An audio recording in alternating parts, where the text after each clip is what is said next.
Hello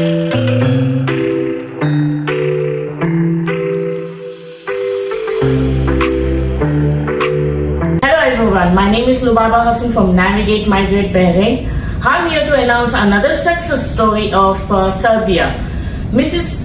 Bacalso, the mother of Henry Bacalso, has applied a Serbian work permit with us, and now she already successfully received within 4 months. So now let's hear her experience with us.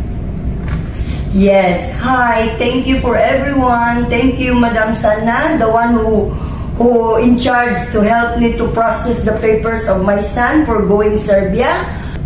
Ako po ang nag-process ng papers sa anak ko dito sa Bahrain sa Migrant Navigate Agency. Now, 4 lang na buwan lumabas ang working permit sa anak kong si Henry Bacalso nga nandoon sa Pinas.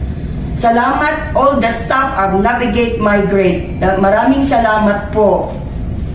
Thank you.